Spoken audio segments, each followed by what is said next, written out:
LaRae, there is one denial reason that I think makes me and probably any biller like irrationally angry, like every time we see it. And it's not because it's complicated. And it's not because insurance like did anything sneaky. It's because it's 100 usually % avoidable. Yeah, I know exactly where you're going with this one. Yeah. Timely filing. Yep. Yeah. Yep. The denial that basically says you did the work, but you waited too long to tell us about it. Yeah, exactly. Like the treatment was completed. The claim typically existed. The money was earned. And then the deadline just passed. And that means the revenue, it just disappears. Yeah, and the worst part is that timely filing is one of the easiest systems to control in the entire revenue cycle. So today we're talking about why timely filing deadlines exist, why claims still miss them, and how a few simple systems can protect your practice from losing revenue that you have already earned. Welcome to the Truth Decay Podcast, talking dollars and cents with Sara Baker and LaRae McMullen.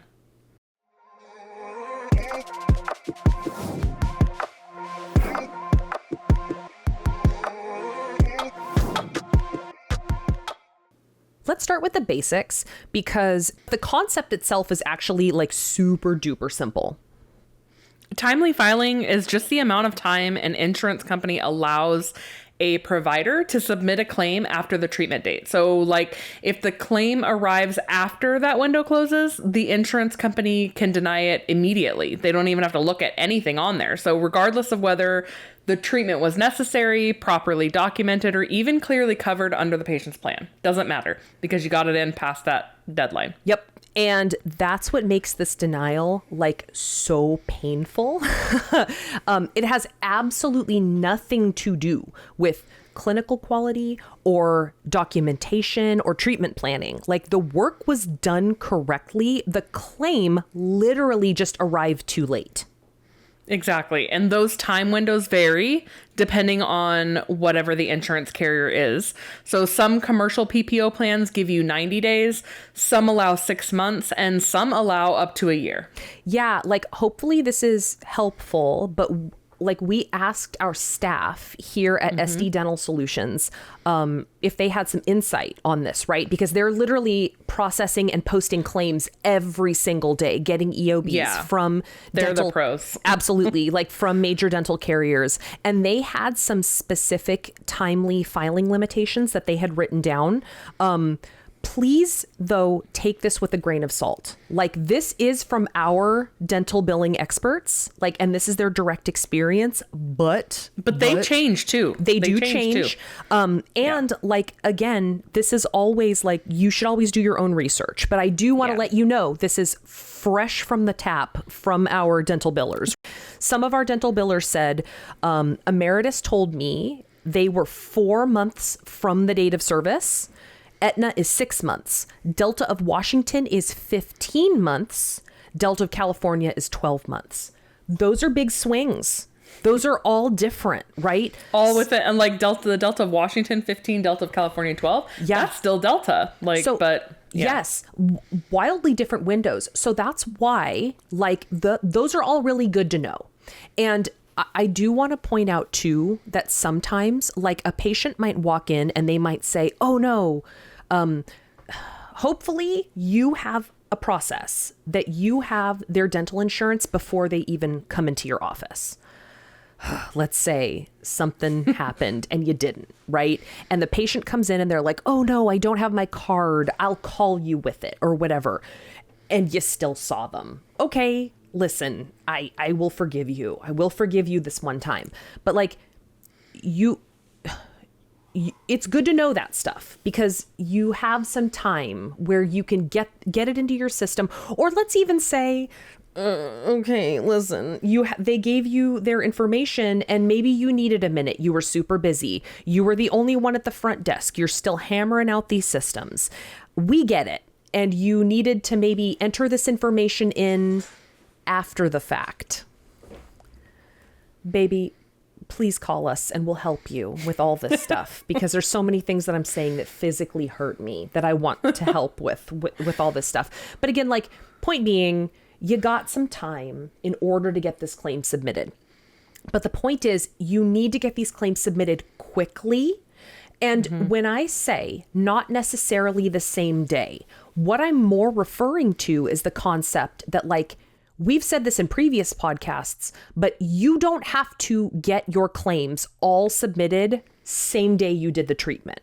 In fact, it might be better that you don't do it the same day that you do the treatment, because you want to give your doctor or your providers ample time to be able to review the day sheet and make sure that, you know, all of the treatment is correct. I would rather you have time to make sure that you're not going to have to make any corrections, that everything that's going to the insurance company is thorough and complete.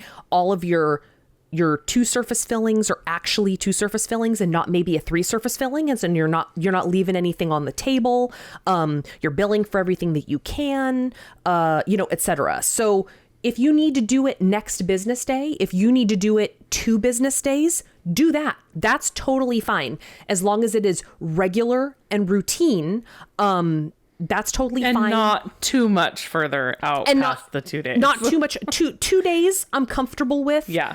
3 days, I mean, And also, we would encourage you to have a system for checking for procedures not attached to insurance. Yeah.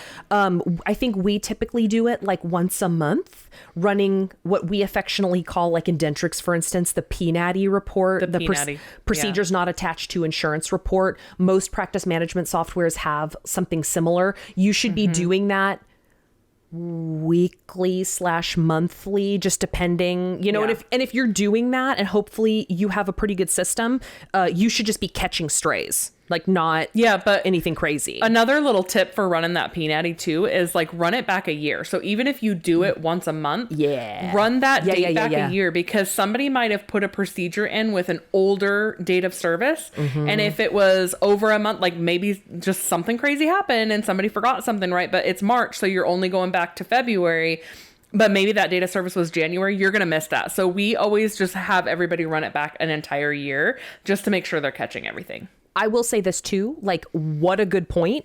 And have that be something that you think of, because if that happens occasionally, right? Like, patient comes in, you see that you accidentally forgot that the last time they came in, they had an exam, it didn't get billed. Listen, that happens. It's not a big deal. One-offs. Yeah. One-offs. But if you are doing that and you see that you are finding things that were backdated 6 months back, and you're doing that all the time, that is something that you need to look at. What is happening? Why are your day sheets not finding those things back then? Right? Like, it's one of those things that you have to have layers of accountability everywhere, and that's one of them, right? You can find a layer of accountability in your procedures not attached to insurance report, and it's a good question to ask yourself. And hopefully you have a culture of accountability where you are asking yourself things like that, and you're open to solutions, and you're taking proactive steps to make sure that you're catching those things, and you're not making those mistakes long term. One thing about timely filing deadlines is that they usually start counting on the date of service. There is, like Sara had mentioned earlier, there is that rare occasion where timely filing can start when a claim is put into the system, or restart when a claim is processed. But that's entirely based on the carrier. So in the instance we were talking about a minute ago, like if you run that PNADI and it's 6 months past, depending on the carrier, that could have already reached timely filing and you're not getting paid for that. So, what is certain about timely filing is that it's not based on the date that you remember to create that claim. Exactly. And like, we would recommend that you consider the clock starting the moment treatment happens. Like, I would not bank on the concept that it's like when you submit the claim. Most of the time it is the date of service. Most of the time. You can Hail Mary it, I guess, and like, like send it in. But if you're in network, like regardless, you're going to have to send that claim in no matter what, you know? Yeah. So like insurance companies enforce these deadlines because they don't want to deal with unpredictable liabilities years later. So they want claims submitted quickly so they can process them while the information is still current. That's why these deadlines exist, right? When you are an in-network provider, you are required to submit the treatment that you're providing so that that's the benefit of the patient coming in and seeing you, is that the insurance company says, okay, so we are going to make a determination about the treatment that you're providing to see, are the fees okay? Or, processing policy wise, you have agreed that certain codes are going to be processed together or not going to be processed together, or, are certain criteria met or whatever. Like, that's the benefit of that patient going to an in-network provider. So you do have to submit the procedures to insurance, and it has to be within a timely, date. So. Right. And let's be honest, timely filing rules are also kind of a convenient way for insurance companies to deny claims that they otherwise would have had to pay. They're always trying to save a buck, right? Sure. I mean, they're not doing this out of like the kindness of their heart, right? Like, like if a claim comes in after the deadline, it doesn't matter how legitimate it was. They can just simply say, like, we never received this within our timely filing window, and the claim gets denied on the front end. And that's why offices need to understand that a claim is like, in a way, it's kind of like a paycheck, and the work has already been completed. And that revenue, in a way, coming from the insurance company, you've earned it. Submitting the claim is just a way to like get your money. It's just a way to get the paycheck. And if the paycheck expires because the claim was never submitted, it's not an insurance problem. It's like, it's a systems problem, right? It's like, it's real money. It's just letting that paycheck void because you didn't send it in. It's really frustrating. Well, it's also really important to think about it in terms of being in network and out of network too, because if you miss timely filing in your in network, the EOB that you get back is going to show no pay and no patient portion. So that means that you're not going to be allowed to charge the patient for whatever was on that claim because you failed to submit it in a timely manner.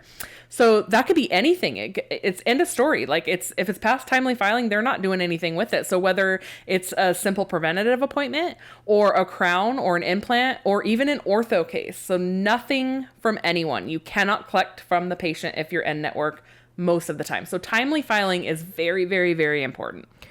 And that's such a good point because, like, consider if you are out of network, right? So like, timely filing still applies if you are out of network as well. Like, they have timely filing rules too. If you miss timely filing and you're out of network, the insurance company is going to say the same thing. They're going to say, well, this claim is too old. We're not going to process it.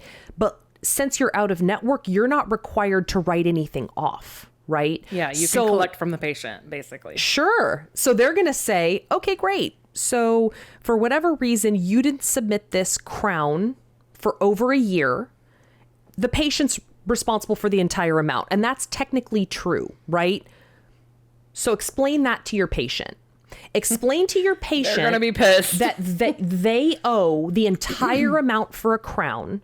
And the patient is going to be like, okay, well, why didn't you submit the claim? And the patient's like, why didn't you bill my insurance? And you go back and you look at that new patient paperwork and that insurance is in there and it didn't get billed. Who doggies? Is that a difficult conversation to have? It is never honestly quite so apparent that there is a systems breakdown when over a year later, there is some glaring miscommunication and there is, insurance that somehow didn't get billed but had been given to the office. And now there was a missed opportunity to get benefits from an insurance company that was literally just hanging there. It was hanging there and ready to be picked, and nobody took it. nobody did anything, and now the patient is responsible in full. Good luck getting the patient to pay that, getting them to pay it, retaining that patient, not getting a terrible review, right? Like, yeah, awful, yeah, just the worst. Okay, so if timely filing deadlines are so straightforward, why do offices still miss them? Well, the answer is usually workflow. Dental offices are busy environments, and the clinical schedule is packed. Patients are in the chair all day. And then that billing side of the practice often gets pushed to the end of the day, or worse, even sometimes the end of the week, or sometimes end of the month, which we really, really, really, really don't want to see. And then when claim creation becomes something that you get to later, the backlog starts growing quickly. A few unsubmitted claims becomes a dozen unsubmitted claims, and then a few dozen. And then suddenly you're looking at an aging report and realizing that some of those treatments happened months ago. And this is where best practice becomes very simple. Like, honestly, claims should ideally be created and submitted within, we think, up to like 48 hours, 2 days, business days of treatment. Yeah. Right? Like, we really, just to keep it simple, I would not go beyond 2 days, 2 business days. It's just, and if you're doing it on a regular basis, there is literally no harm in going 2 days because it's so routine. Yeah, that's what I was gonna say. If you routinely do it every 2 days and then something crazy happens and you don't get it to the third or the fourth day, and that doesn't happen very often, you're still only at day 3 or 4. Yes, right. But if you consistently don't do it until the following week, you're already a week in. Absolutely. And then it can be so hard to play catch up when your routine is only once a week. Well, and you're missing also, like, you're kind of missing a billing cycle because, like, companies like Delta of California, right? Every Tuesday. Tuesday.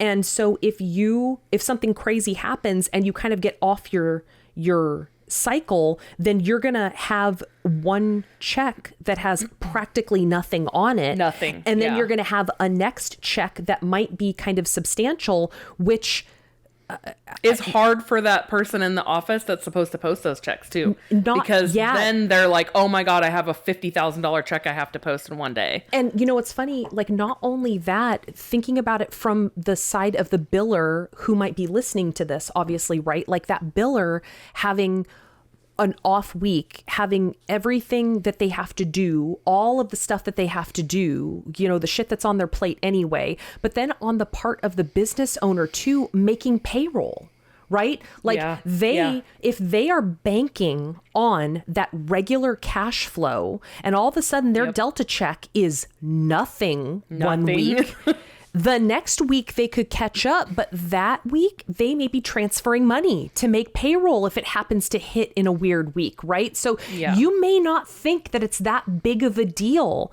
but all of these things are parts of a system that all work together where you want to build in things where you have some give. So there's method to our madness, you guys. Like, we've done this before. Systems. So most systems have reports, obviously, that show unsent claims, claim statuses, aging categories, right? Like insurance aging reports. If you're using those reports regularly, do not make me fight you. Like, you should, oh my God, please. You should never be surprised, honestly, by a timely filing denial. Like, we run those reports every single week for claims that are over 30 days old. And if they are over, if there should be notes, there should be, please be aware also that some practice management softwares, if you resubmit a claim, if you like, EagleSoft. It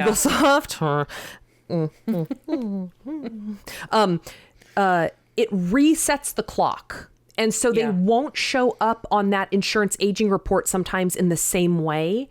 And so just be aware of that, especially when you're talking about those claims where the turnaround is very fast on those timely filings. So you just need to be on top of it. You need to be running that report, and you need to be really paying attention to those claims. But like, honestly, timely filing should not be a thing. It shouldn't. No. And like what Sarah's saying is, if your software kind of runs the reports like that, you could run it differently. There are different ways to run reports in different categories. So let's just pick on emeritus again. So if we know that emeritus is a 90-day timely filing, if you run that aging report, you can actually run it, I believe in EagleSoft, probably in all of them, but in EagleSoft specifically, since we're talking about that, when you reprocess it, it goes away for 30 days. Yeah. You can run it based off of insurance, and you can run it over 0 days. So you could say, I'm going to run my IA insurance aging report over 0 days for just emeritus. And then you can actually, use your brain a little bit and see what the date of service was, and then work on those, anything that's over 30 days or whatever. So running them differently does help. But when offices don't actively monitor those reports, that's when claims quietly age past the deadline without anybody realizing it. Well, and also to point out too, if anybody is hearing us and if they're like, okay, but you guys are nuts, because my report is 1 million pages long and there's no way that I could do that. Red flag. Yes. But also, I really, really want you to believe us that if you run it more often and you chip away at it, and if you run it on a regular basis, it actually becomes more manageable.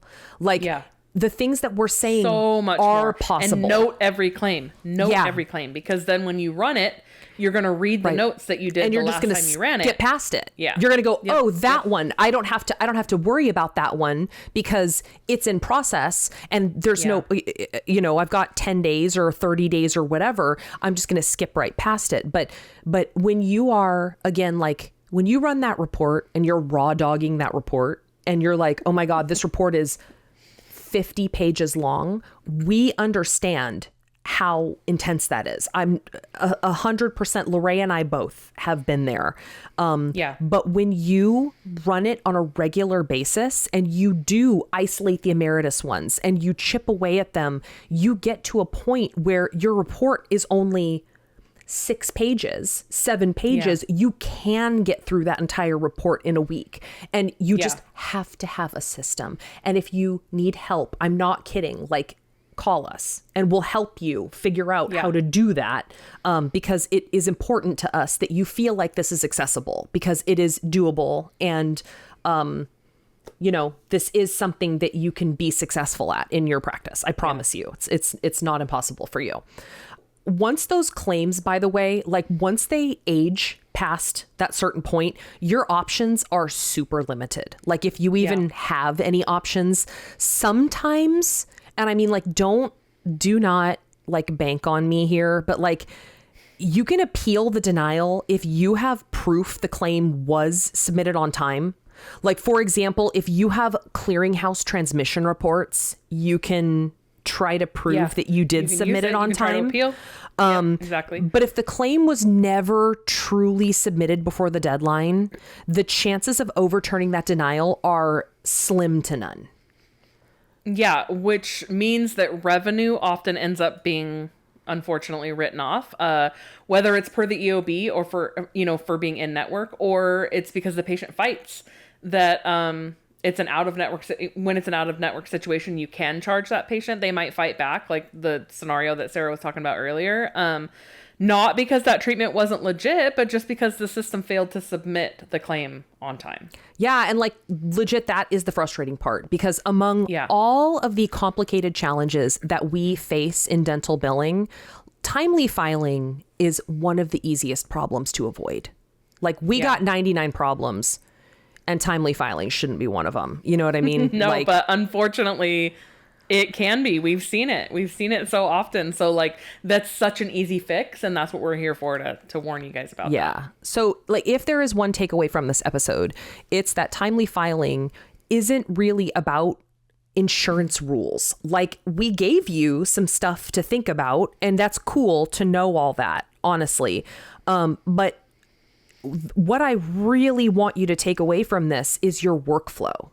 Like, think about your workflow. Think about submitting the claims and putting in safeguards to make sure that you're not missing claims and that they're going out fast. When claim submission becomes a part of your daily routine, timely filing problems, they disappear. You don't have to worry about this. Yeah, but when claim submission becomes something that happens like whenever someone in the office has some time, that's when deadlines start getting missed. And remember, those denials usually can't even be billed to the patient unless the financial responsibility was disclosed ahead of time. So in many cases, the practice just ends up absorbing that loss. Which means the office did the work, paid the staff, used the supplies, and still never received payment for that treatment. It was just free $99. That's why timely filing systems are so important, because protecting revenue isn't about collecting faster. It's about making sure that the money never disappears in the first place. Like, you bought those supplies, you paid that staff. Where's your part of that? You know? Yeah. So LaRae, what are 2 action steps that our listeners can take right now? Create a routine claim submission schedule. We recommend that claims be sent the next business day, or if needed, 2 business days later. Both are totally fine. But as long as it's done the same way every single time. The important part is to give the doctor enough time to review that day sheet for accuracy, make sure all of the procedures are correct and complete, et cetera, et cetera. The goal is to make sure that claim submission is a routine. So claims never sit long enough to approach timely filing deadlines. And the second action step is make sure that you have a process. Make sure that you are running some kind of report, whatever your practice management software offers, to check on unsent claims. So you can either do this weekly, you can do this monthly, right? Like LaRae said, run it back a whole year. And every time you run it, though, like, don't wait a year to run it. Just set that as your back date. Like your date, your dates go back a whole year. And also specifically do it for any procedures that have a dollar amount, right? Because you don't want your report to have a bunch of, stuff that you've posted that have 0 treatments, right? Like, that's just gonna be annoying. But anything that has a dollar amount that, is not attached to a claim, you want to see that. So make sure that you are doing that. And if you need to, schedule it. Put a little note on your appointment book, run report. Right? Do it once a week, do it once a month. That's going to help you immensely. But if you are not doing it right now, your action step is to make sure that that is going to happen in the very near future. Absolutely. So guys, our final thoughts. Insurance companies already have plenty of reasons to deny claims. Timely filing, don't let that be one of them. Yeah, because unlike many insurance rules, this one is completely within your control. When claims are submitted quickly and consistently, timely filing stops basically being a risk. Yeah, and that means the revenue that your practice earned actually makes it into the bank. Which is exactly how the revenue cycle should work. And exactly what we want for every office listening. Thank you guys so much. That was fun. We really, really appreciate you listening. If you like what you heard, please consider subscribing on whatever platform you are currently listening to us on. You can send us an email at hello@thetruthdecaydpodcast.com or check us out at sddentalsolutions.com. We would love to answer your questions. We would love to address any issues that you might have. Legit, I'm not kidding. Send us an email or reach out if you have, if you are overwhelmed with your insurance aging report. If you think what we are saying literally does not make sense because you're like, you don't know. You have never seen an insurance aging report like we have. Bet. Let us take a crack at it. Yeah, bet. Because I've seen some craziness. So yeah, send us an email. Yeah, you can find us on LinkedIn, both Sara, myself, and SD Dental Solutions. And you can find us on Instagram and Facebook. So come say hi or send your questions there too. That'd be awesome. Thank you guys so much for listening. We really appreciate it. Thank you. Bye. Bye.